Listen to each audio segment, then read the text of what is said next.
Good day, everyone. Today, we will be discussing marketing in the 21st century.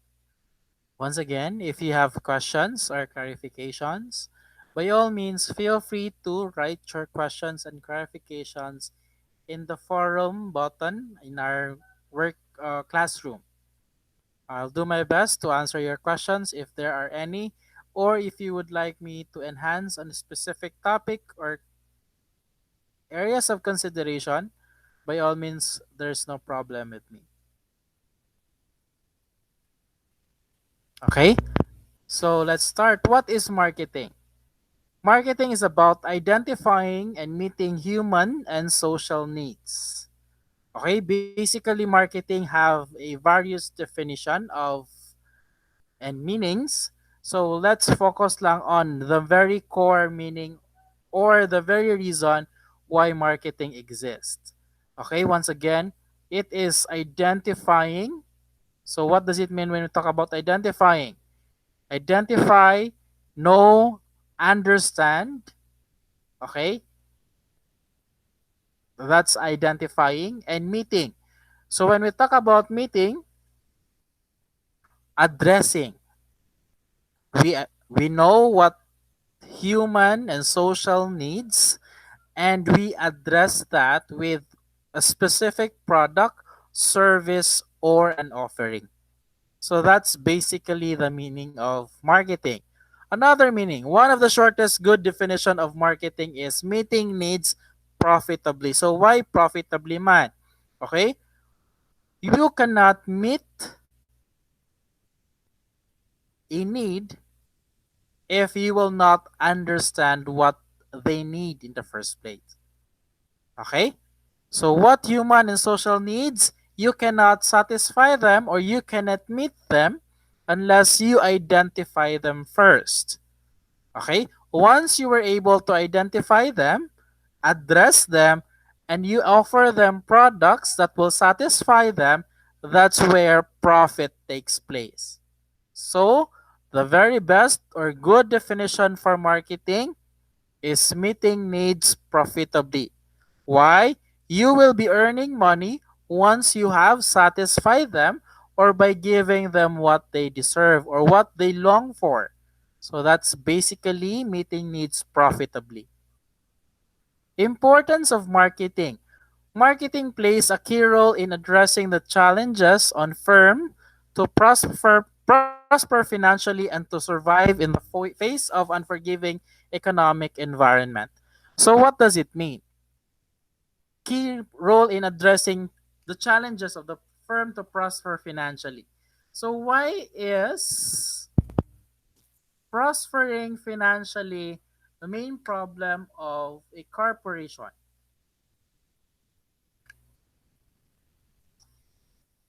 Okay? Ano ka ha?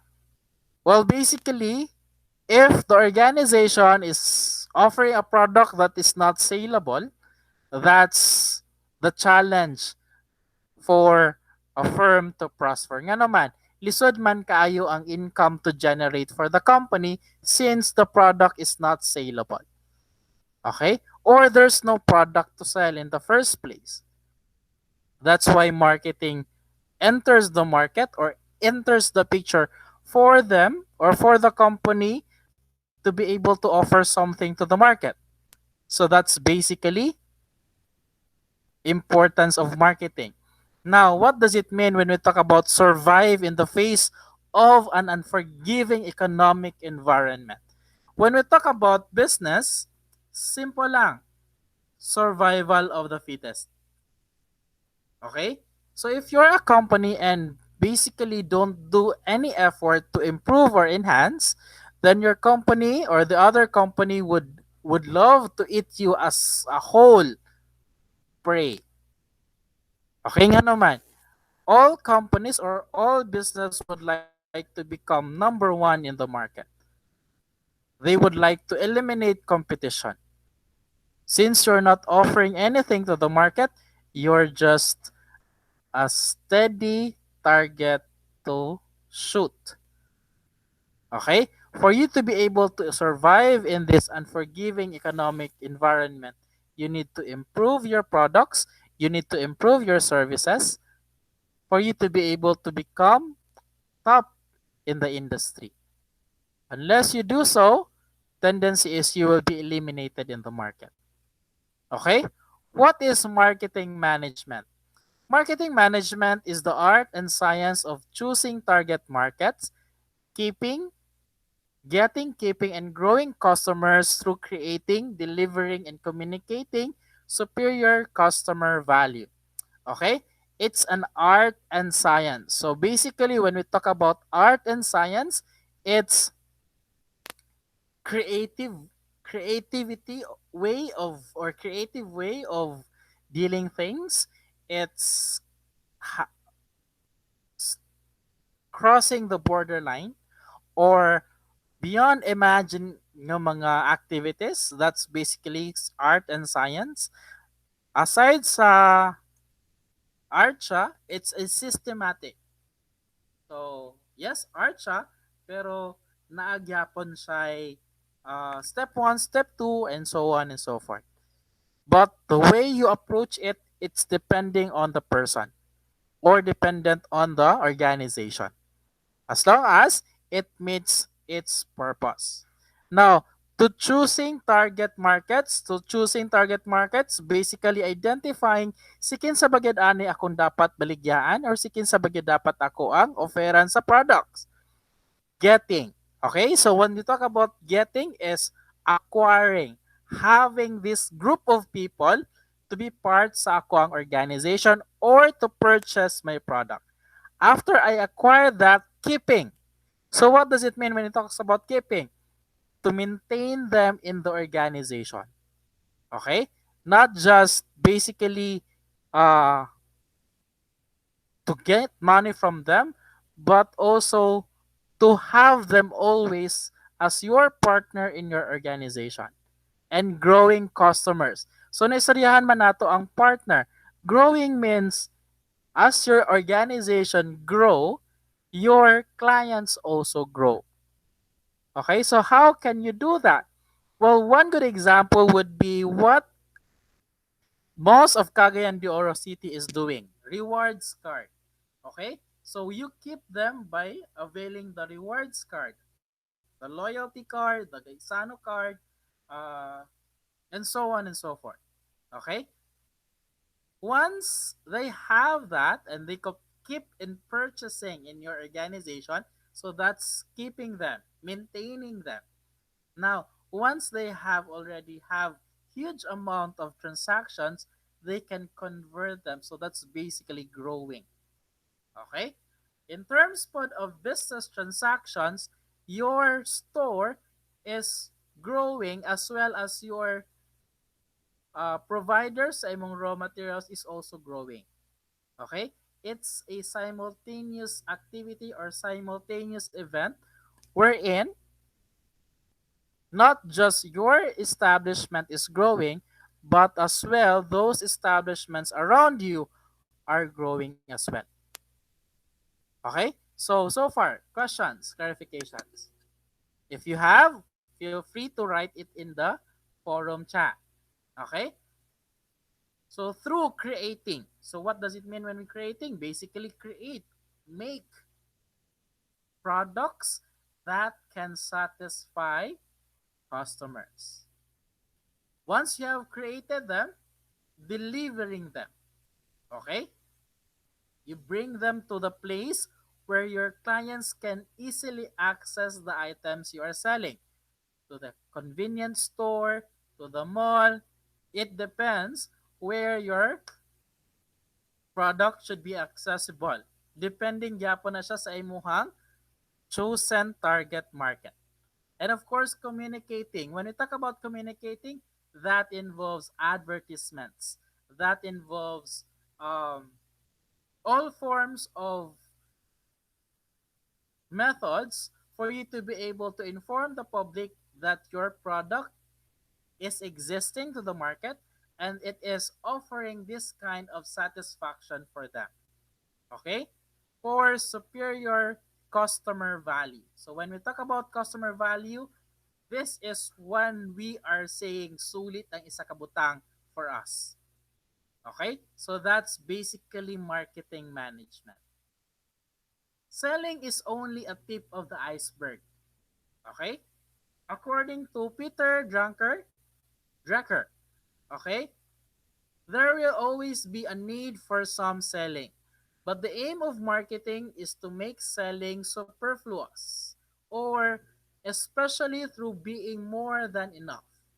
The aim of marketing is to know and understand the customer so well that the product or service fits him and sells itself. Ideally, marketing should result in a customer who is ready to buy. All that should be needed is to make a product or service available. So, what does it mean? So, for clearer understanding, okay, this part here is basically the tip of the iceberg. This is the only thing you can see. Okay? If we go to our hacienda, this is, or there are plenty of these things in our place. This is the only thing you can see. It's above the water or the sea level. However, beneath, okay, the sea level, there's a very huge break of ice. So what does it mean? Selling is the only selling is only this part. Okay? So selling is basically the end part of the marketing process. Why? This involves customer identification, okay? Brainstorming, product proposal, product creation, product testing, product creation again, product testing again, product improvement, so on and so forth until the needed product will be produced. Okay? Once the product is produced, then that is where selling takes place. However, without this entire process, you cannot proceed to selling. That's why when we talk about marketing, selling is part of it. However, it's only tip of the iceberg. The creation of the product, the conceptualization of the product is involved. It's not yet selling. Okay? So that's basically the entire process of marketing. Okay? All the products you see at your places or your own respective places is basically products that was sold to you. However, it's only tip of it. The color, the design is part of these huge bricks under the water that is not seen while the item is sold to you. Okay? So that's basically what we talk about. Selling is only the tip of the iceberg. So what is market? Traditionally, market is a physical place where buyer and seller gather to buy and sell goods. So, traditionally, si Kogo na siya, si Carmen, si Agura. Napapod si Bulwa karon. So that's traditional. However, in terms of economic description, it is a collection of buyers and sellers who transact over a particular product or product class, such as marketing house or the grain market. So when we talk about um, housing market, mo na sila mga developers sa mga balay or grain markets, kana bitaw mga food caravan. One good example is if familiar mo sa provincial capital before the COVID uh, was heated the country, there is a farmers market wherein all the products from the farmers of entire Misamis Oriental is being displayed there. So that's basically an example of grain market. Now, when we talk about market, per definition sa economist, okay, it is where the buyer and seller Myths. Example, when you ride a jeepney, will it be considered a market? Yes, it is considered a market. Why? The driver of the jeepney is a seller. Sir, unsay ginabaligya sa driver sa jeepney? Naga-drive man siya. Well, he is selling the service of transportation. You as a passenger basically is the buyer of that service. Okay? When you go to school, school is basically a market. The school sells education, you buys the learning. Okay? So that's basically a market. When you watch pay-per-view, ito mo sa Parasat, that's still considered as a market. Why? There's a seller and a buyer involved. So that's basically a market. Sir, online man ko survey. Pero nag-meet me sa Gaston Park. Still, Gaston Park is a market. Or anywhere, maski maingon mo nga dito mo sa Roan Beach nagkita or sa Raagas nag-abot. Still, that is considered as a market. Sir, I would like, nagatuman mi sa kwan, sir, sa Ultrawinds. Ultrawinds is still considered as a market. Ultrawinds is selling the ambience, selling the resort, selling its accommodation, selling its amenities. You go there and enjoy everything, still you're a buyer. So the seller and the buyer meets. Sir, I rode an airplane. Still, that's an market. Okay? So that's basically how economists describe the market. And we are now in that stage of our economic activities wherein anywhere where there is a transaction between a seller and a buyer, it is considered already as a market. Okay? So what is basically marketed? We have goods, we have services, events and experience. We also sell or market person, place and properties, organization, information, and ideas. So let's deal with them one by one. So goods, okay? Physical constitute of bulk of most countries' production and marketing efforts. Companies market billions of fresh canned bagged and frozen food products and millions of cars, refrigerators, television, machines, etc. So basically goods, these are all tangible things. The cell phone that you are using, that is considered as goods. The television, goods yapon na siya. All the products that you can touch, that's goods. Now let's talk about service. Economies advance a growing proportion of their activities focus on the production of services. Service includes work of airplanes, hotels, car rentals, barbers, beauticians, maintenance, repair people, accountants, bankers, lawyers, engineers, doctors, software programmers, and management consultants. Many market offerings mix goods and services such as fast food meal. Okay, so when we talk about services, these are those things that you cannot touch. However, you enjoy its benefits. Example, ito ka sa beautician, barbershop, you cut your or you allow them to trim your hair, okay, or color your hair. Yes, you cannot touch the person, but you were able to enjoy the skills that they have given you. Okay? So that's basically service. Events. Marketers promote time-based events such as major trade shows, artistic performance, and company anniversaries. Global sport events such as Olympics and World Cup are promoted aggressively to both companies and fans. So what does it mean? Kung mayan kag events, puta na lang nato Olympics or World Cup. World Cup is very much known to the European countries when we talk about soccer. Okay? So why promoted aggressively to companies? Well, the companies have all the privilege to advertise their company with the jerseys that the athletes may use or the players may use. Okay?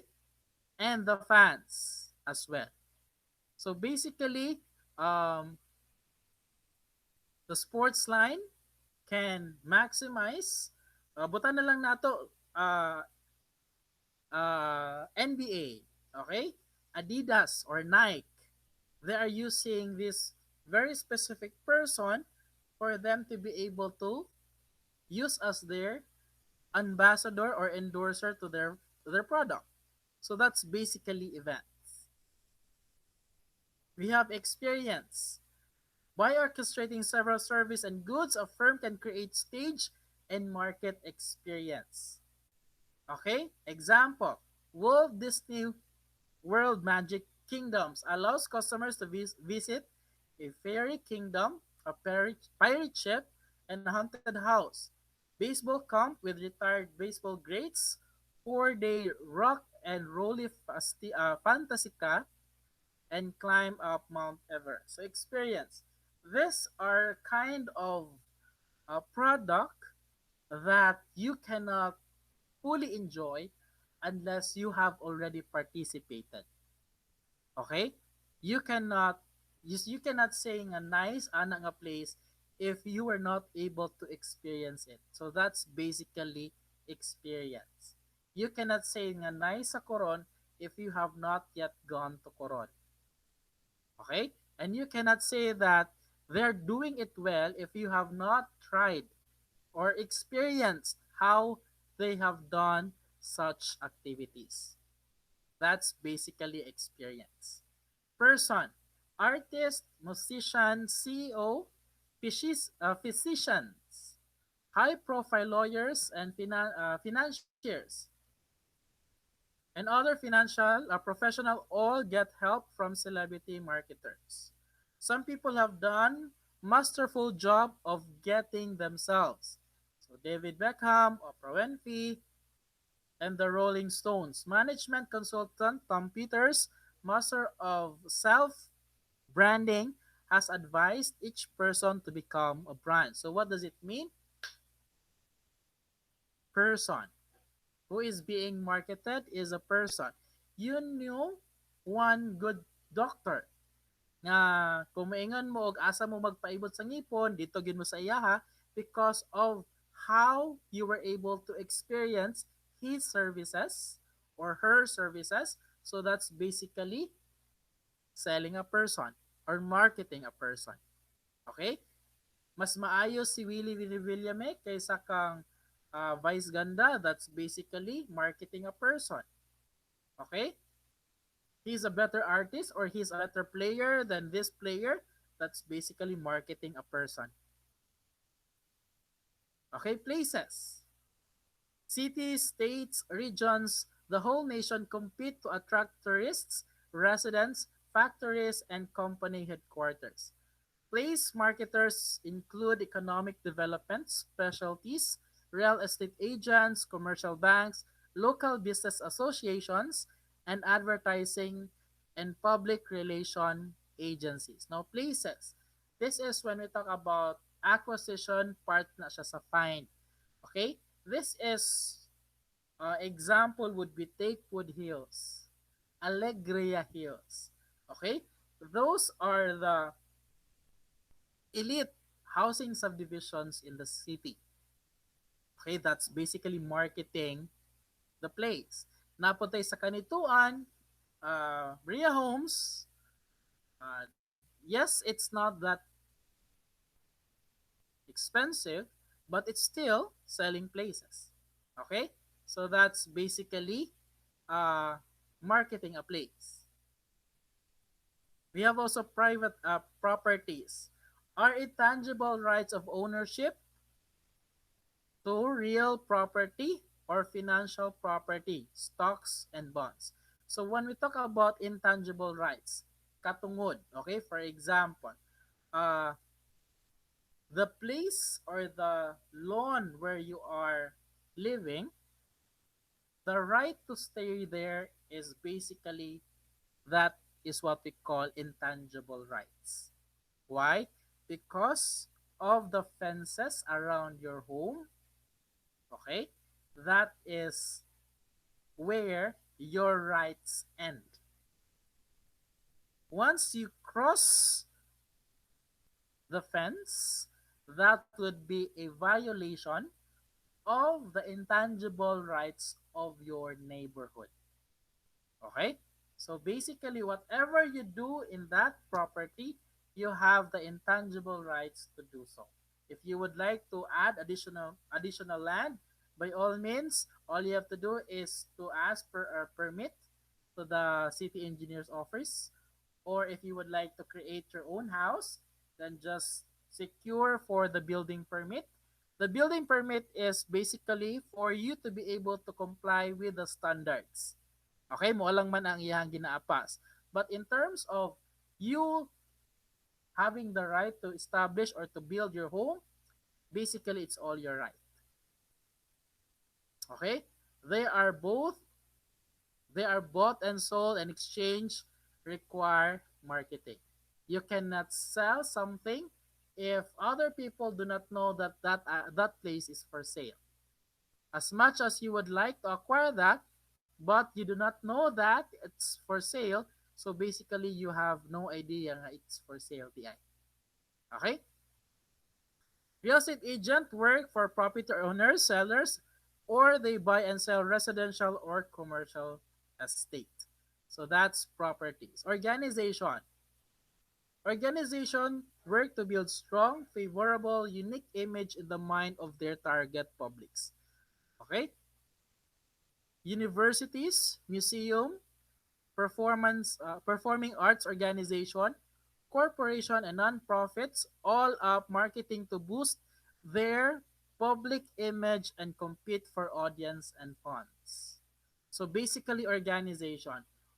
If you have witnessed that Capital University marketed the school during the summer, that's an example of marketing and organization. Okay? When ABS-CBN cried out for help, for prayers, and for sympathy, that's still a form of marketing an organization. Okay? Another, information. Information, packaging, and distribution of information are major industries. Information is essential that books, schools, and universities produce, market, and distribute at the price to parents, students, and communities. The former CEO of CN Medical Solution USA, Tom McCausland, says is not necessary an X-ray or MRI but information. So unsay pasabot according to Siemens or ni Tom.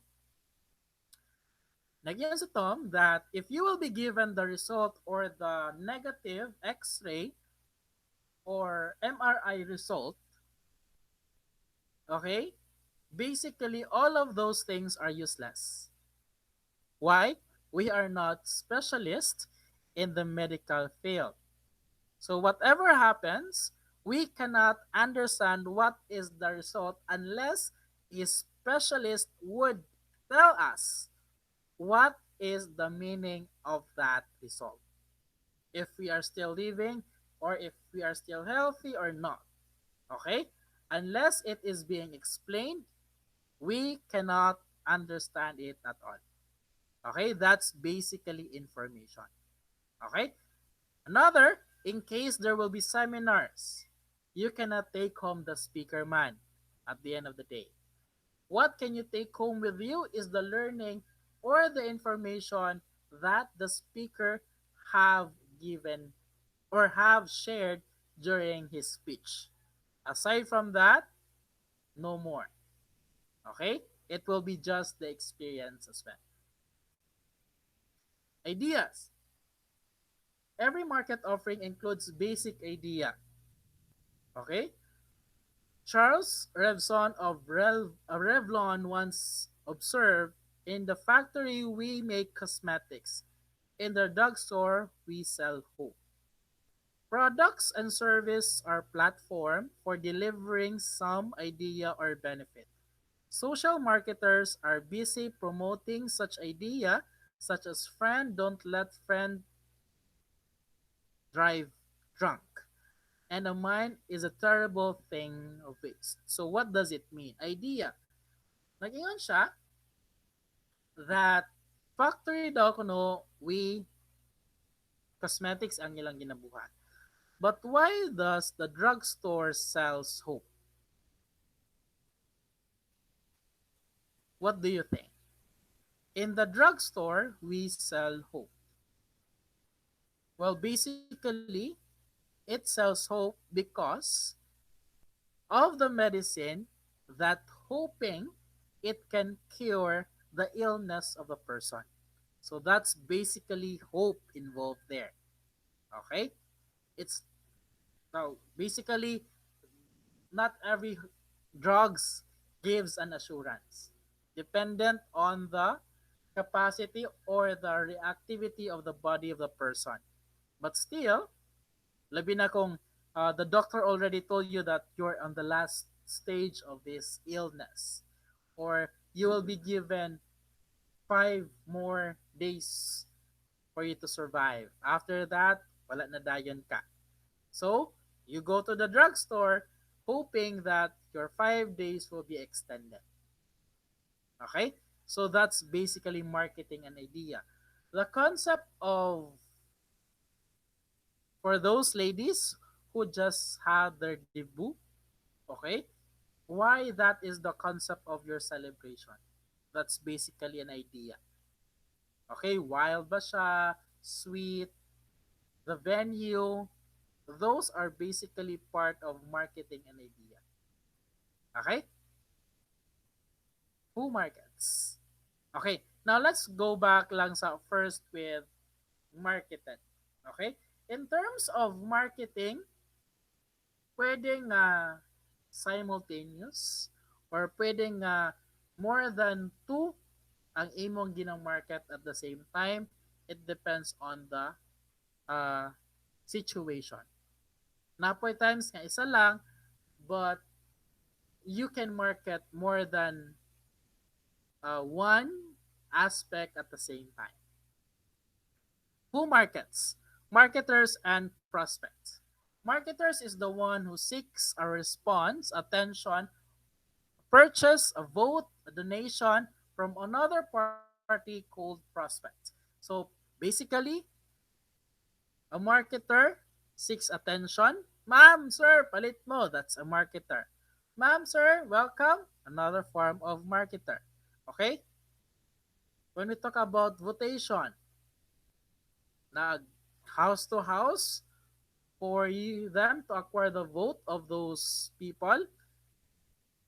Okay, nagbalay-balay gyapon yadto og nisakay sa jeep. Dayon naghatag og mga sobre, that's basically a form of marketer. Dayon ilang gibinlan, that is what we call the prospect. Okay? Nga naman, hinaot man sila nga maghatag pod ta or magsulod tag something sa sobre. So that's basically prospect.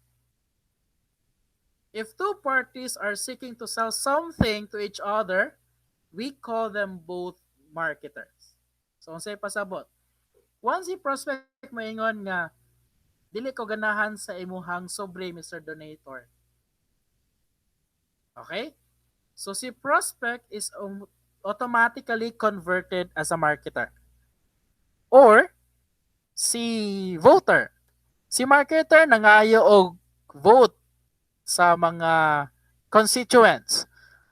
Pero niingon man si prospect nga, Sir, dili na mo ihatag imong vote kung dili nimo ma-sure sa amo nga maplastar ang among dalan or ma-enhance ang amo ang way of living. So that's basically the conversion of prospect to a marketer. Okay? So if you have once again questions, feel free to chat your questions. Just follow the guide how to write your question. Okay, so we will now proceed with key customer markets. There are four kinds of key customer markets. we have consumer markets, we have business markets, uh, we have global markets, and non-profit and governmental markets. So let's deal with them one by one.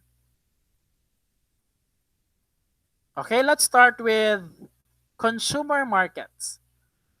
Companies selling mass consumer goods and services such as juice, cosmetics, athletic shoes, and air travel spend a great deal of time establishing a strong brand image by developing a superior product and packaging, ensuring its availability, and backing with engaging communication and reliable service. So when we talk about consumer markets, we are referring to each of us consumers. Okay? If you have noticed, when we talk about consumer markets or how the business deals with the consumer markets, they deal out to the extreme or the extent of their capabilities in giving us or sharing us their best offering. Okay? For example, juice. They use or they pay extensively for marketing a juice or cosmetics or even the athletic shoes. Okay? When we talk about athletic shoes, they make contract with LeBron James, which is very expensive just for them to be able to market a certain shoes. Okay? If they would like to air travel, they would market us or they would show us the beautiful tourist spot destinations and everything for us to be encouraged to travel. And of course, we will have their tour or we will have the tour using their airplanes. Okay? So basically, when we talk about this market, the companies are very crucial in terms of decision making for them to be able to give what is best to the consumers. Why? Since we are all consumers, we are kind of picky. So say pasabot sir picky, tamili na ta. Especially there are plenty of companies or organization who offers the same service. Okay? So that's basically consumer market. Now let's talk about business markets. Companies selling business goods and service often face well-informed professional buyers skilled at evaluating competitive offerings. Now when we talk about business markets, let's differentiate na karon ang business market and consumer market. The consumer market basically are impulsive buyers. When we talk about business markets, it's a well-informed professional buyers. So what does it mean when we talk about well-informed professional buyers? Basically, they know what they want to buy. The specs, the features, the design, the color, they know it all. Okay? As an impulsive buyer, nagsay lang, that's the consumer market, palit dayon. Pero kung mayon kag business markets, mas kay tag piso pa ng aircon nga ilang or imong ginabaligya sa ilaha, if they do not need that aircon, they will not purchase that item. That's business markets. They are not just easily influenced or manufactured or um, being persuaded by discounts. They purchase item based on what they need for their company or organization. Business buyers buy goods to make or resell a product other at to others at a profit. Okay? So business markets purchase goods even though for us we see that the item is useless, but for business markets if they see it as a um, raw materials, then they can purchase it, remodel or improve it to become a better product. So it's all good to them.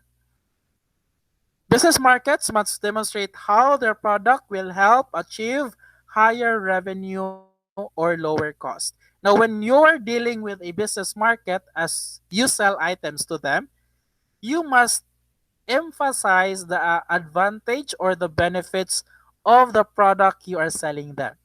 Okay? If, ma'am, sir, you will purchase our product, your production level will be increased. At the same time, ma'am, you will not be needing additional workforce because the machine that will be used in production will be all robotics. So you will be handling only few peoples for the quality or few individual for the quality control. So that's basically how you are going to entice them. Advertising can play a role, but the sales force, the greater price, the company's reputation may play a greater one. Okay? So if you notice, when we talk about business markets, there is no advertising for business establishments. Why? Because if your target market is basically a business, all you have to do is to go to that business establishment and present personally. Okay? That's why advertising using television is not appropriate for this business. However, when we talk about consumer market, TV advertisements has a very great impact to their clients. Okay? Now let's talk about global markets. Well, this is basically a market or the clients, companies in a global marketplace which decide which countries to enter. Okay?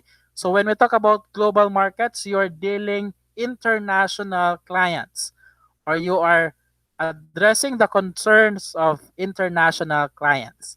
Now, first to consider is which country to enter. Now, for example, if you're selling pork, okay, there are plenty of countries that you need not to consider. Why? Because, for example, Arab countries, you're not allowed to go to that countries or you cannot allow to enter that country, especially if you're selling lechon. Why? Because they're not into pork. Okay? If you're now selling, sir, beef man ako, sir, pat, pat, pata, basta beef. Okay? You're not allowed to enter India because they consider beef there as something important. Okay? So you need to consider which country to enter. How to enter. Okay? So kung mayan kag how to enter either an exporter, what does it mean?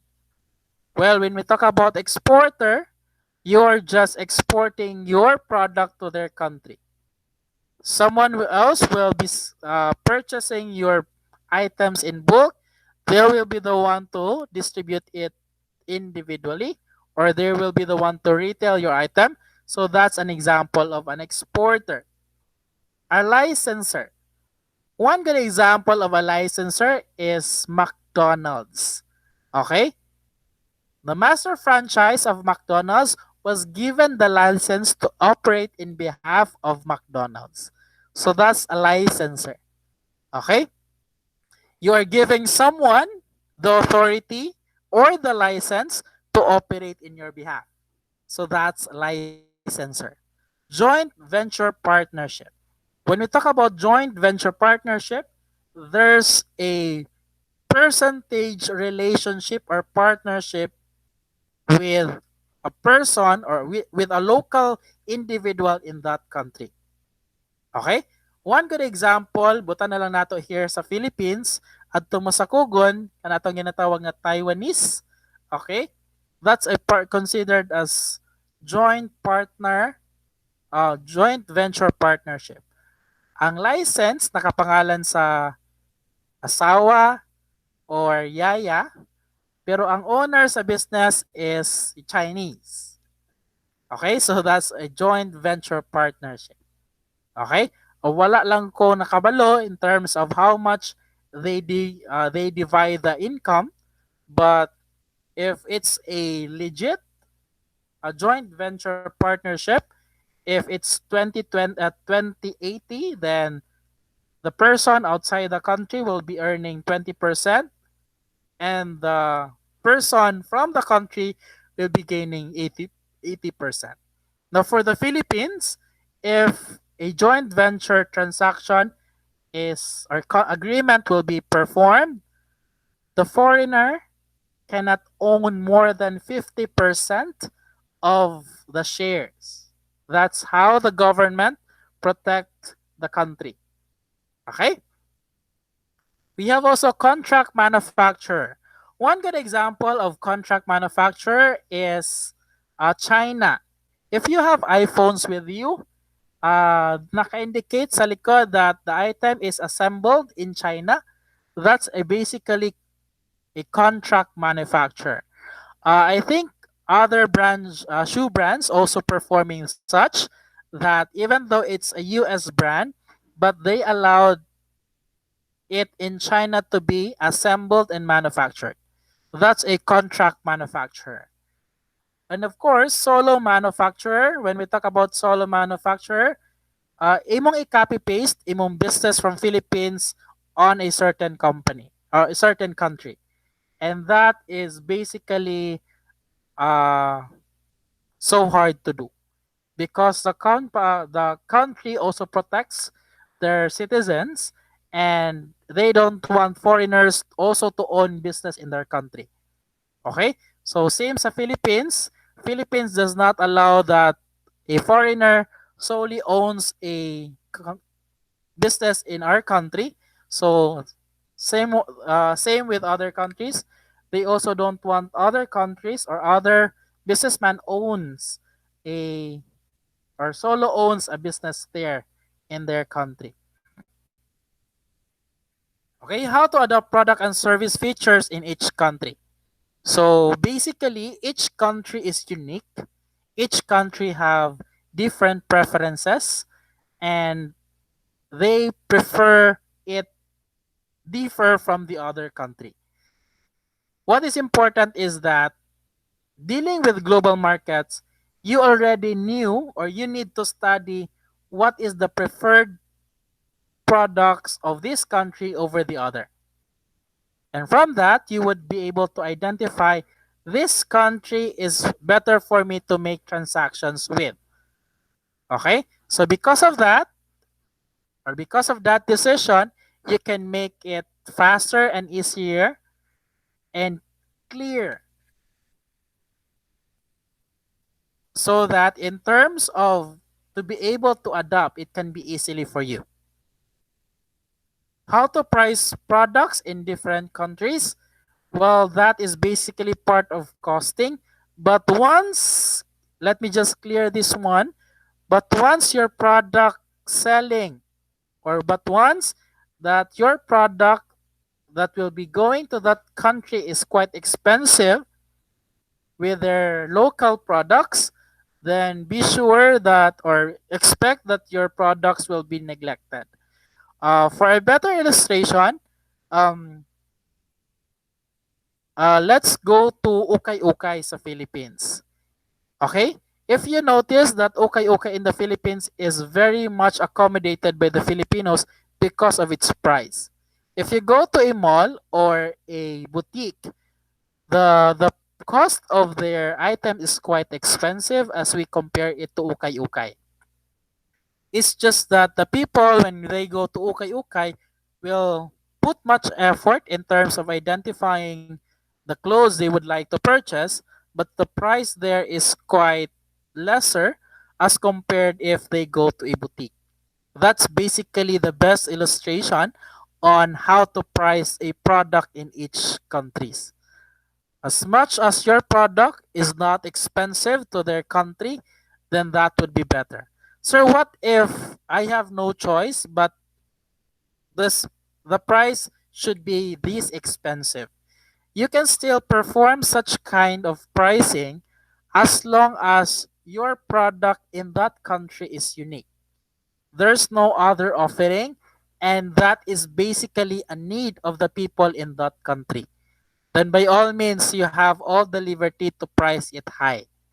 But if your product is already have a substitute na sa ilahang country, then please make sure that the price is not that expensive as compared to their products in their country. Okay? So let's proceed. How to design communicate from different cultures. Now, in terms of communication, if you go to Latin American countries, you can communicate that the item there with bikinis or with lady who wears bikini. Okay, you can communicate that there.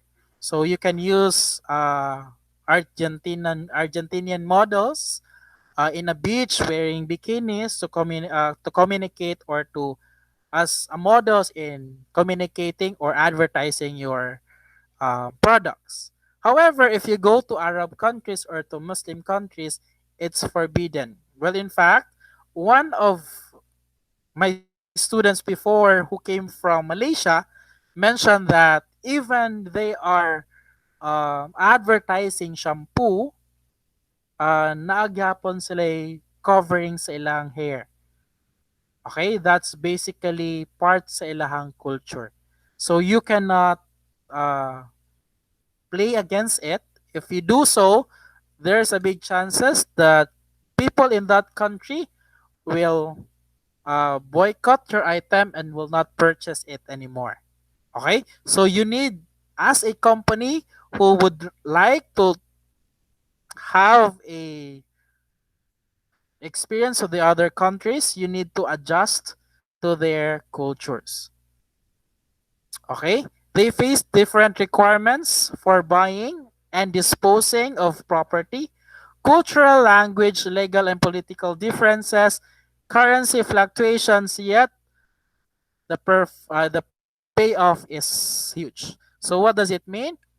In terms of global markets, venture internationally may require too much expense in terms of um, permits or compliance for you to be able to properly implement your business there. However, once you have fully complied it, there is a very big chance of a good payoff once you have started your business internationally. Okay? So, last of the key customer markets, we have non-profit and governmental markets. Okay? Companies selling on non-profit organization with limited purchasing power such as churches, universities, charitable organization, and government agencies need to price carefully. Okay? If your target market or your target clients are those nonprofit and government agencies, then you need to price carefully your products. Why? Especially for governments, there is what we call bidding. In terms of bidding, the highest bidder wins. Okay? So that's how they play it in their organizations. Now, churches don't have much money. Universities as well, especially if they're a non-profit organization. Okay? Majority of their funds will be transferred to Rome, or the majority of their funds will be converted into enhancing or improving their facilities, charitable organization who exist not to earn money but to help using the help of other people. So basically, this organization do not have much fun. Okay, so you need to carefully price your items or products. Lower selling price affects the features and quality, and the seller can build into the offering.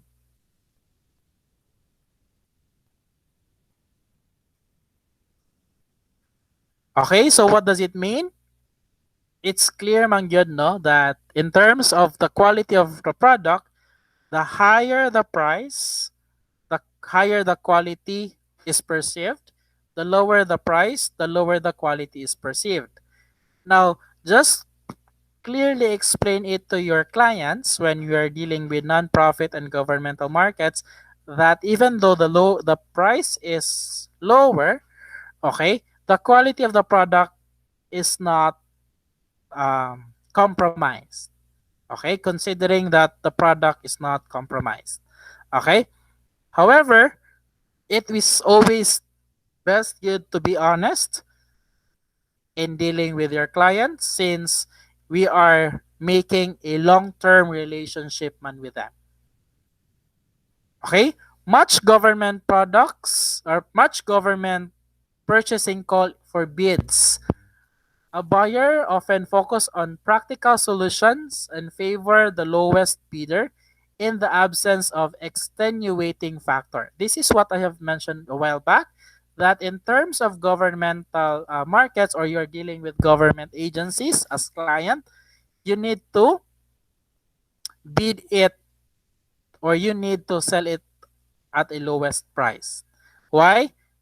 The lowest bidder or the lowest company who give the lowest price would most of the time win the bidding in case there's an extenuating factor.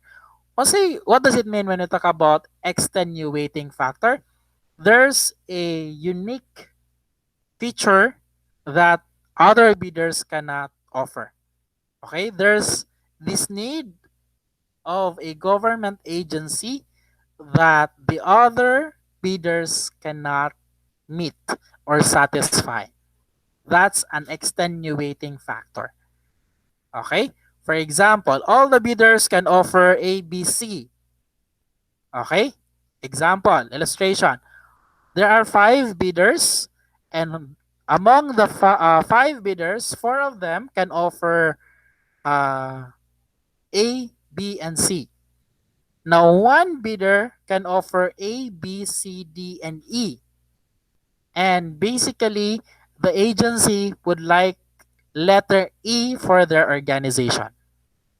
Okay? Even though the company who has five attributes has a higher bidding price, but because of letter E factor of that organization, then that bidder can win the bidding. Okay? If you have once again questions and clarifications based from the presentation, by all means feel free to ask or to write it in the question box. I would love to answer your questions. Okay? So let's move on to the core marketing concepts. We will now be, this is very crucial, especially for marketing major. So we will now be talking about core marketing concepts. We will be talking about needs, wants, demands, segmentation, target market, positioning, offering and brands, value and satisfaction, marketing channels, supply chain, competition, marketing environment. Okay, so let's talk about need, wants, and demand. When we talk about needs, these are the basic human requirements such as air, food, water, clothing, and shelter. Human also have strong needs for recreation, education, and entertainment. So basic need. Okay? Those needs become wants when they are directed to specific objects that might satisfy the need. Wants are shaped by our society. Demands are wants for specific products backed up by the ability to pay. Okay, for better understanding, when we talk about need, okay, gigutom ko. Okay, I'm hungry, so I need food, right? So, basic need food because I am hungry. When we talk about want, there is where fried chicken plays into the picture. Instead of rice and sardines or bread, okay, those is still considered as food. Those are edible. For me to be able to satisfy my hunger, which is my need, I want fried chicken.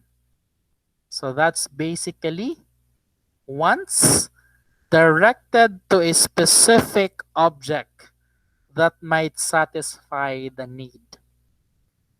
Okay? And demand will take place, okay, if there is the ability to pay. I want Jollibee fried chicken. Yung spicy po, please. Why? I can afford it. Okay? That's the difference between the three. Hungry, I need food. Want fried chicken. Demand. Well, basically I need either McDonald's, Greenwich, or Jollibee as long as you have the capacity to pay. So that's basically demand. Okay? Now let's talk about segmentation, target markets, and positioning. Okay? Now segments. In terms of segments, basically, you will be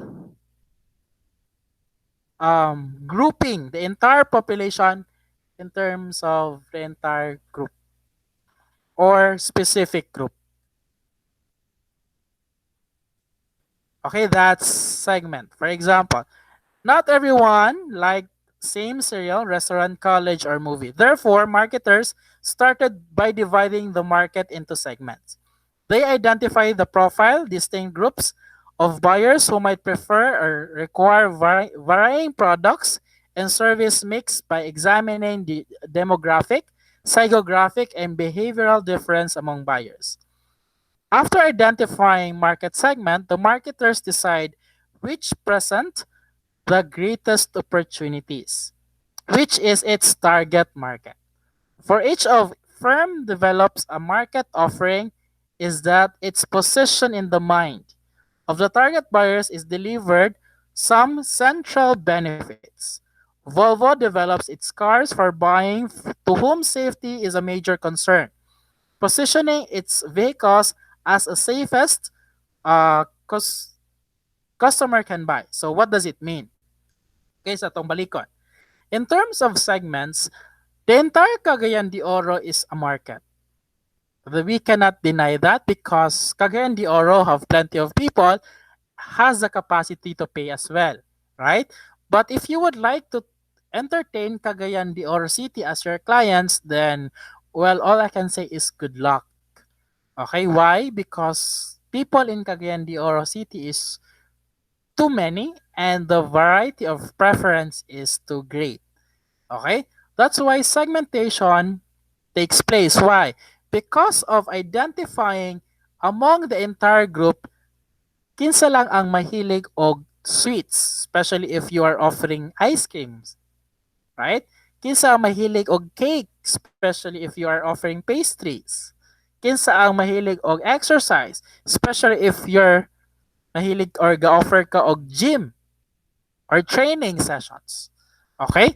Because of segments, you would be able to identify among all the people of Cagayan de Oro City, those people who lives near this place, preferred nila ang magsigi og exercise. They are mostly health conscious. Okay? So by that, you would identify, oy, dili ko mag-establish sa akong business. That's basically target markets na dayon ka. Okay? Now, by grouping them, either demographic, psychographic, or behavioral. So, ato ang gibasihan karon is behavioral because of their behavior to prefer to be health conscious. That's behavioral man. Okay? Okay? Since na-identify na nimo sila, from the entire Cagayan de Oro City, buta na lang nato ang taga Carmen, ang health conscious, then basically your target market are the people living in Carmen because of their being health conscious. So, what are you going to do is to place your store in the vicinity of Carmen. Now, in terms of positioning in the mind or positioning, this is basically inculcating in the mind of people. One way of positioning that your gym is in Carmen is that you market it, you advertise it, you use very well known people to tell the public that, uy, naatay gym sa Carmen, so on and so forth. Same sa Volvo, okay? Volvo positioned their vehicle as the most safe, okay, vehicles a customer can buy. Okay? That's their tagline. That's how they would like to be known. That's positioning. Okay? Later, explain na to again ang positioning as we compare it with brand. Okay? Offering. Companies address customer needs by putting forth a value proposition, a set of benefits that satisfy these needs. The intangible value proposition is made by a physical, by an offering, which can be combination of product, service, information, and experience. So offering is basically the product that you can offer to the public. That's offering. Okay? So, sa man, offer ka og service, offering na siya. Ga-teach ko, offering ni siya. Gasakay mo sa sakyanan, offering na siya. Getting you from one place to another, that's a form of offering. Okay? That's a product. Now, when we talk about brand, okay, is an offering that offering from a known source. A brand name such as McDonald's carries many association in people's mind that makes up its image. Hamburger, cleanliness, convenience, courteous service, golden arches. Um, all companies strive to build a brand image with a strong, favorable, and unique brand association as possible. Now, when we talk about offering, pagkaon is an offering, but when we talk about brand, hamburger, or bata na nato for clearer, fried chicken, ang offering, so food gyapon siya.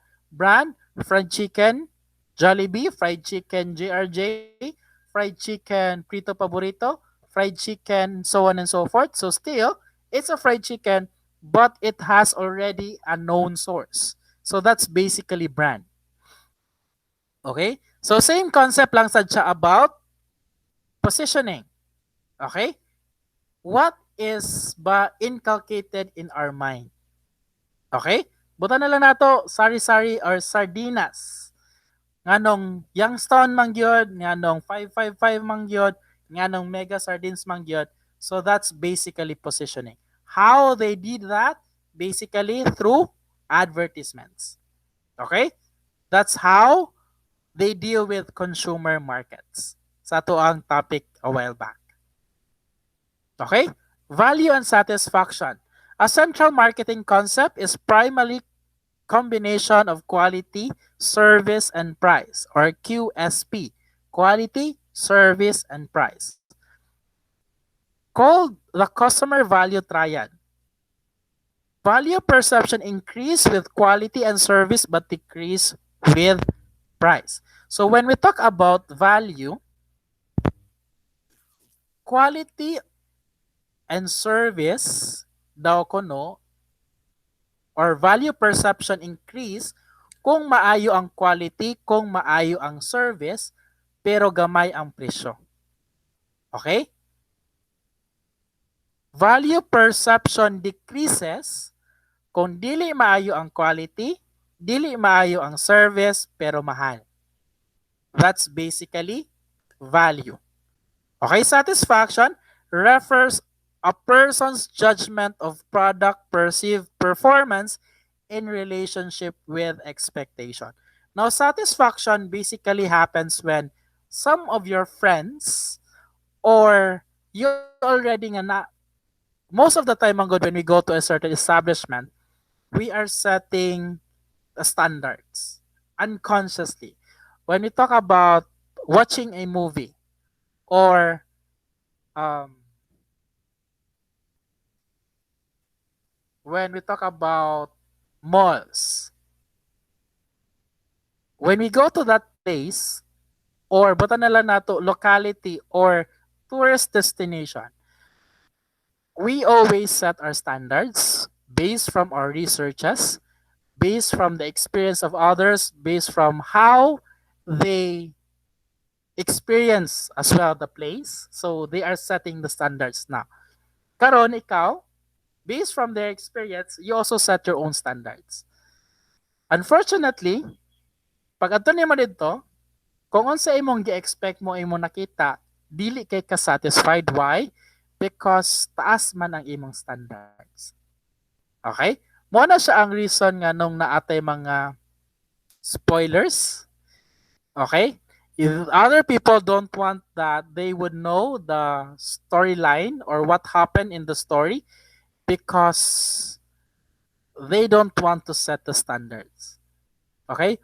Why? Because if the standards is already set, the satisfaction level is quite hard to achieve because of the set satisfaction standards. Okay? So that's basically satisfaction. Person's judgment of expectation. Okay? Therefore, each person have a different level of expectation or satisfaction. Okay?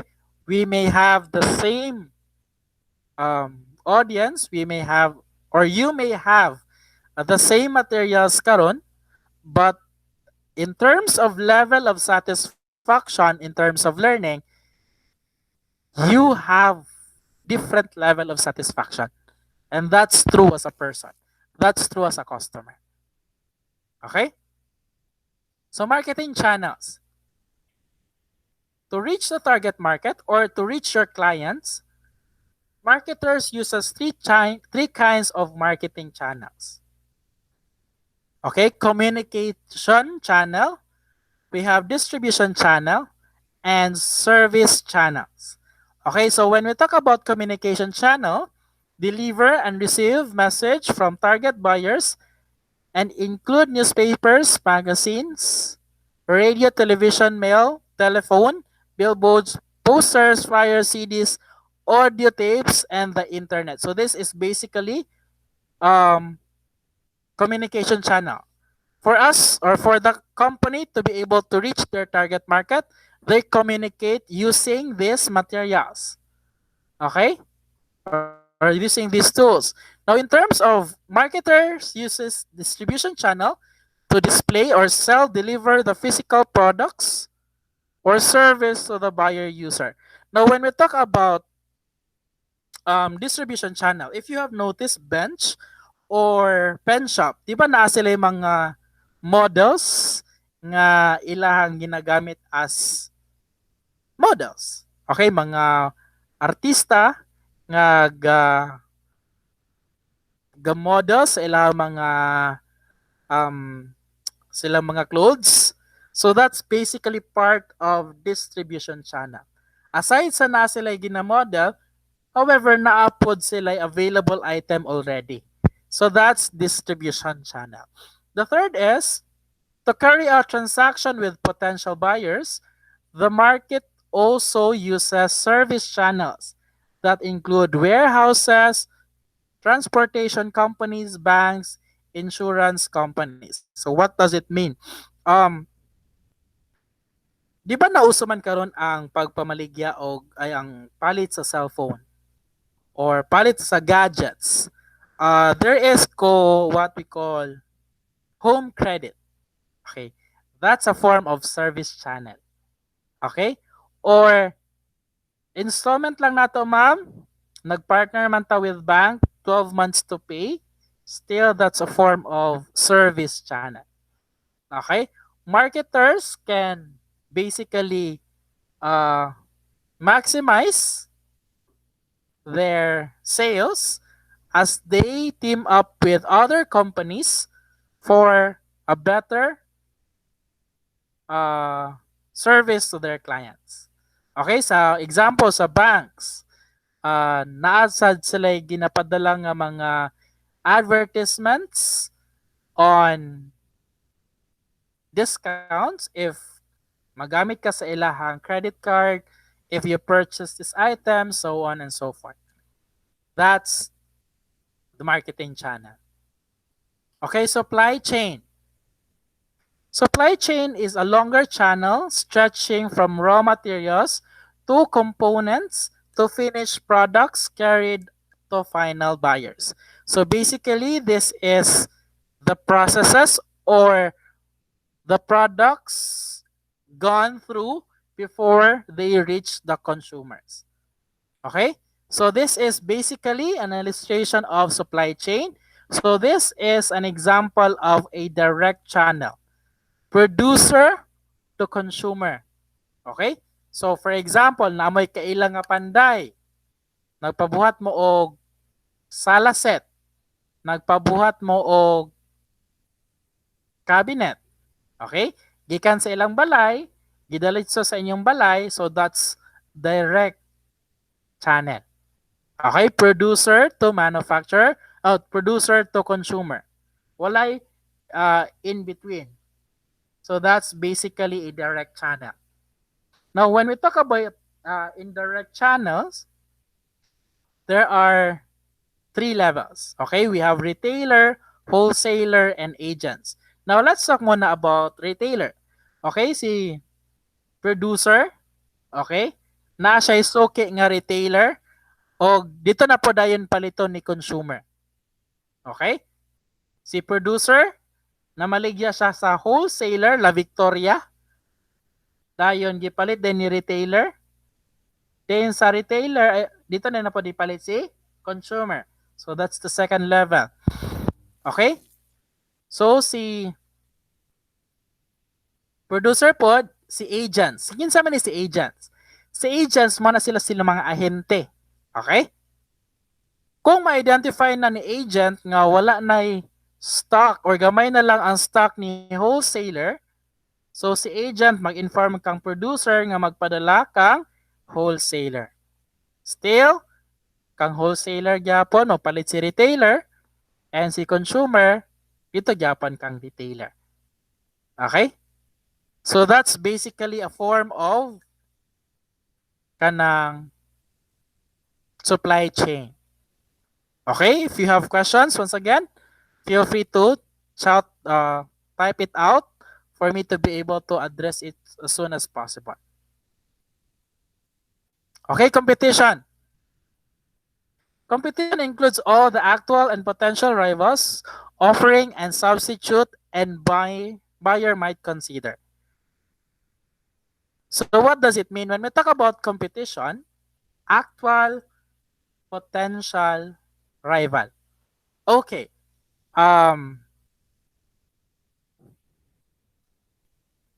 When we talk about competition, there are two kinds. We have direct and indirect. Okay, so familiar man ta diba gikan sa Capital University padulong sa Gaisano. Okay? And I have 100 pesos with me. Okay? 100 pesos and during that time I'm kinda hungry. Okay, so buta na lang nakto mo akong allowance. I have 100 pesos. I'm hungry and I'll be going from my play sa gate sa Capital University sa Corales Extension padulong ko sa Gaisano. Hoping makapalit ko og Jollibee. Okay?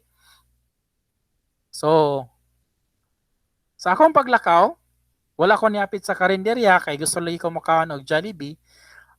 Nakakita ko nga naay na maligya og load.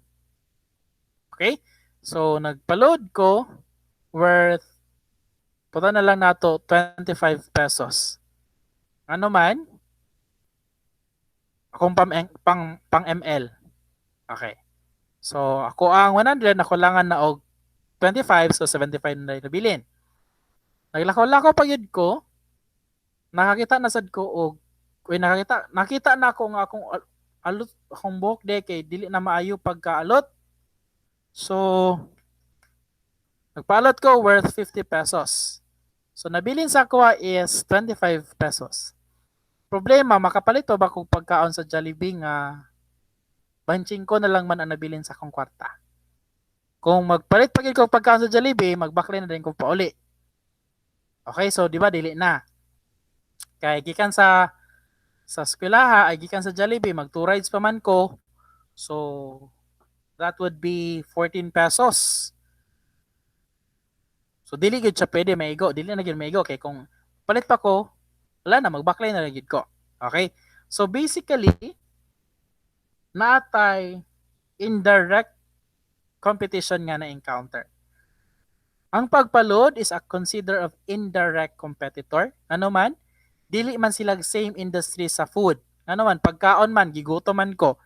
Pero nagpaload man ko. Still, nakulangan ang budget sa ako ang client. Okay? Ang pagpaalot still is not a form of a direct competitor. It's an indirect. Dili gyapon sila same of industry. Pero nakuhaan gyapon ang kwarta sa ako ang target market. Okay? Even ang transportation is not it's an indirect competitor. Pero still, gikuhaan gyapon niya ang budget sa ako ang market. Okay? So that's basically a competitive, okay, that's a competition. Okay? Rivals. Actual, these are those establishments that offers the same industry, the same product. That's the actual. Potential, pwede siyang substitute.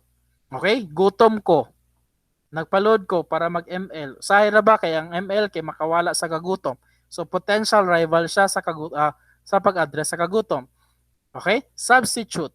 So that's basically where my client, okay, is kanang allocated his budget. Instead nga, mupalit gyud ta sa Jollibee. So that's basically a competition. Anything that would magkulang or maghinder sa imuhang client nga mupalit sa imuha, so that's a competition. Regardless of industry, regardless of offering, regardless of product. So that's basically competition. Okay? Marketing environment.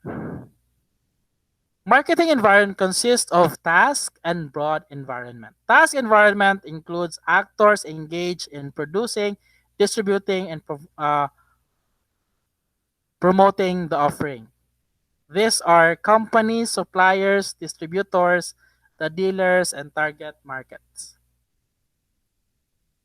Okay. Now, when we talk about task environment, this is where involved siya sa production sa isa ka production, promoting sa or company-based environment. When we talk about task environment, this is where giun sa pag acquire sa mga raw materials, giun siya pag produce, giun sa pag distribute in terms of towards the channels, towards the wholesalers, towards the retailers. That's under control sa company. Giun sa pod siya pag-promote.